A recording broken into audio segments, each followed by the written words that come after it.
So India have announced their squad for the upcoming ICC Women's T20 World Cup. Not too many surprises, you'd think. Shashank Kishore and myself will just look at the key takeaways from this squad. First, Shashank, let's just run through it. And as we were expecting the squad to be on similar lines as what we saw in the Women's Asia Cup, Harmanpreet Kaur will captain this team. The most noteworthy name, perhaps, in that is that of Yatika Bhatia, subject to fitness, as Uma Chetri only makes it as a travelling reserve for that second wicketkeeper slot. Shriyanka Patil, who got injured in the first game of the Women's Asia Cup, has also been named subject to fitness. It's a spin-heavy attack. Tanuja Kanwar is one of the other travelling reserves. Otherwise, it's pretty much the usual suspects. Now, just give me your first reaction on Yastika being named, even though it's subject to her fitness.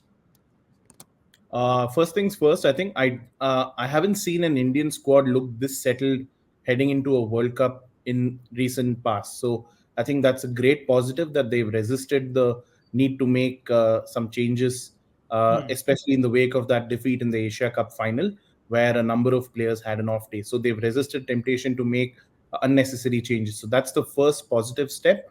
The second thing is Yastika Bhatia has been at the NCA for a better part of the last 4 months, recovering from an ankle injury since the WPL. She was on the tour of Bangladesh earlier this year, but since then she's been largely missing. She's done a lot of work on her fitness, and we're told that the fitness tests should be all clear. I mean, they will undergo fitness tests in the first week of September. That's when they'll have another conditioning camp at the NCA. And it looks good for Yastika to make that squad, even though she's only been included subject to fitness. Shriyanka Patil, the other member who's also included subject to fitness, is looking very good as well. So I don't think India will need to, summon any late replacements. Both the injured players look good to, make the flight to Dubai. Yeah, I think that was a theme that I noticed as well when I saw them closely at the Women's Asia Cup. They're backing a familiar group of players. Even though Dayalan Hemlata hasn't quite made the impact in T20 cricket, they're happy to keep her in the squad.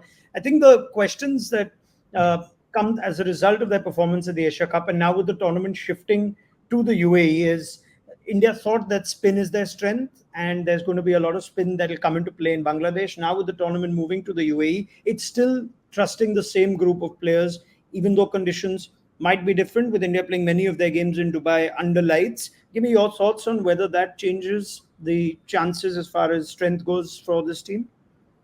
So at every World Cup over the last 2 or 3 editions, we've kept hearing this term that this is the closest ever World Cup.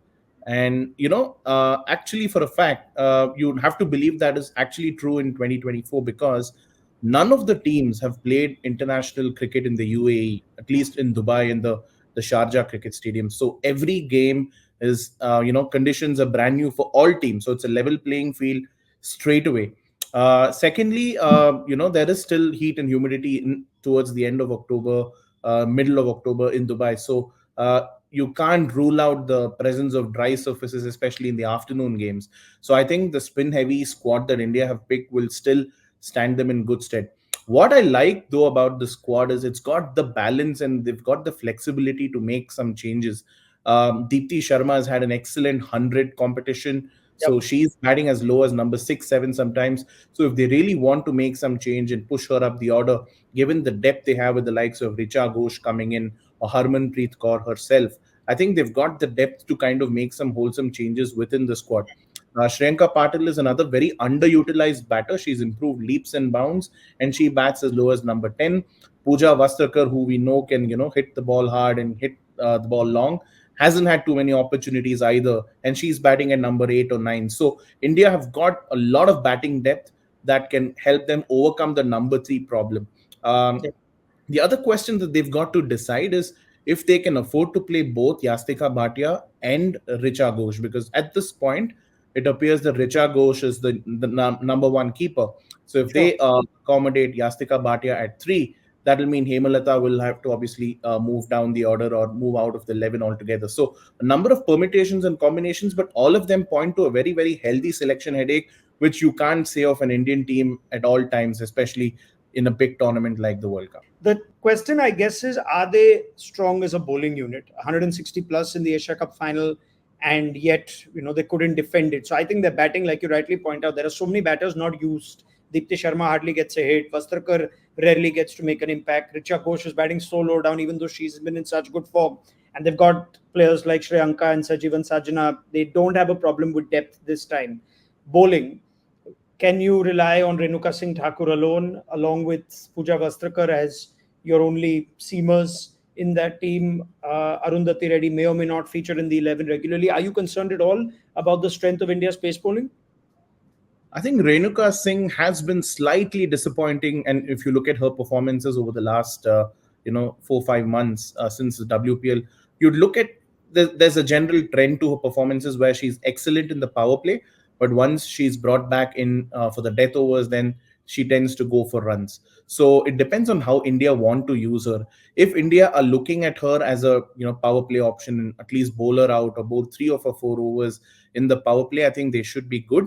But if they're looking at bowling 2 and 2 later on, then that could be a bit of a problem. Having said that, Arundhati Reddy is an excellent backup seamer that they've got in the squad. She's come on leaps and bounds as a swing bowler over the last 1 year. She changed state teams.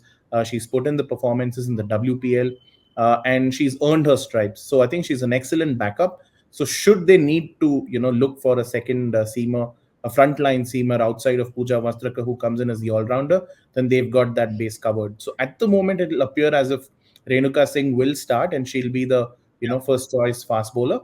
But I think India will need to also look at how they use her, because she's a swing bowler, and once the ball loses its shine, she tends to kind of go for runs because she doesn't have the pace. All right, final question. Early days, but how far do you see this India squad going? Semi-finalists last time. 2024 has been quite a good year for Indian cricket. How far do you see them going, Shashank?